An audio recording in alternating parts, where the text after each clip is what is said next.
حضرت ابو بردہ رضی اللہ تعالیٰ عنہ حاضر خدمت ہوئے، عرض کیا یا رسول اللہ صلی اللہ تعالیٰ علیہ وسلم، حضور کوئی کام بتائیں مجھے، میں کروں تو میری دنیا بھی بن جائے آخرت بھی بن جائے، کوئی کام بتائیں، کوئی حکم۔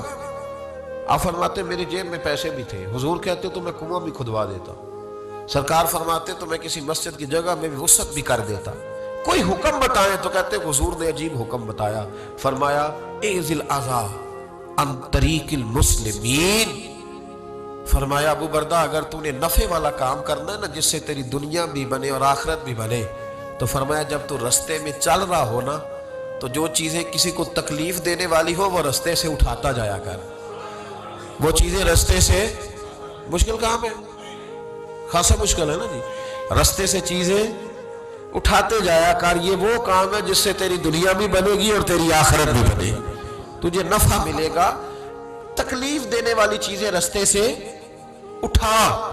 عزیز دوستو، قرآن مجید میں اللہ کریم نے فرمایا کہ یا ایھا الذین آمنوا اتقوا اللہ حق تقاتہ، اے ایمان والو اللہ سے ڈرو، اور اتنا ڈرو کہ جتنا ڈرنے کا حق ہے، ولا تموتن الا وانتم مسلمون، اور تم نہ مرنا اس حال میں کہ تم مسلمان ہو، یعنی مرتے دم تک مسلمان ہی رہنا، مرتے دم تک۔ انسان کی جہتیں اور حالتیں زندگی کے ساتھ بدلتی رہتی ہیں، ایک وقت میں وہ بیٹا ہوتا ہے، پھر کچھ عرصے کے بعد وہ شوہر ہو جاتا ہے، پھر ایک جہت بدلتی ہے تو وہ والد ہوتا ہے، اللہ تبارک و تعالیٰ اگر درازی عمر بالخیر دے تو پھر وہ دادا اور نانا بھی بنتا ہے۔ جہتیں زندگی کی بدلتی، رشتے بدلتے، لیکن ایک اس کی جہت ہے، وہ ہے مسلمان ہونے کی۔ قرآن نے کہا کہ تم نے پیدا ہونے سے لے کر مرتے دم تک رہنا مسلمان ہے، اگر تم ابھی چڑھتی جوانی میں ہو تو پھر بھی مسلمان ہو، اگر تمہاری عمر جو ہے وہ اس نہج پہ پہنچ گئی کہ تمہارا نکاح ہو گیا تو پھر بھی تم، سمجھ آ رہی ہے میری بات، اور جب تم باپ بن گئے تو پھر بھی تم مسلمان، اور جب تم دادا اور نانا بنے تو پھر بھی تم امیر ہو تو پھر بھی مسلمان ہو، غریب ہو تو پھر بھی۔ اس جہت کا خیال رکھنا، یہ بات نہ ٹوٹنے پائے، جہاں بیٹھے ہو، جس جگہ بیٹھے ہو، جس عہدے پہ بیٹھے ہو تم مسلمان، اور رہنا ہے تم نے اور مرنا ہے تم نے مسلمان، یہ جہت کا تم نے خیال رکھنا ہے۔ حضرت سلمان فارسی رضی اللہ تعالیٰ عنہ سے کسی نے کہا تھا آپ کا نام کیا ہے؟ فرمانے لگے اسلام۔ اس نے کہا آپ کے والد کا نام؟ فرمایا اسلام۔ کا دادا کا نام؟ کا اسلام۔ فرمایا قبیلہ؟ فرمایا اسلام۔ وطن کا نام؟ فرمایا اسلام۔ تو اس شخص نے کہا یہ حضرت کیا تعارف ہوا؟ تو آپ فرمانے لگے میں نے 150 سال جس دین کے لیے مشقت کی ہے، اب میرے اوپر نیچے دائیں بائیں آگے پیچھے ہر وقت میرا دین ہی رہتا ہے۔ یہ کیا بات ہوئی کہ جب میں آپ میری مرضی پہ چلے تو پھر میں مسلمان، اور جب میری مرضی کے خلاف بات ہوئی تو پھر میں کچھ اور، پھر میں سخت مزاج، پھر میں بھی ایسے نہیں ہوتا۔ مسلمان ہو تو پھر ہر لمحہ ہی مسلمان ہو، پھر تم جس جگہ ہو وہاں تم دین کو کبھی بھی قید نہ کرے کہ میں مسجد میں ہوں تو دیندار ہوں، اور میں جب اپنی دکان پہ بیٹھوں گا تو پھر میں دکاندار ہوں۔ بھئی آپ دکاندار ہو کے بھی دیندار ہیں۔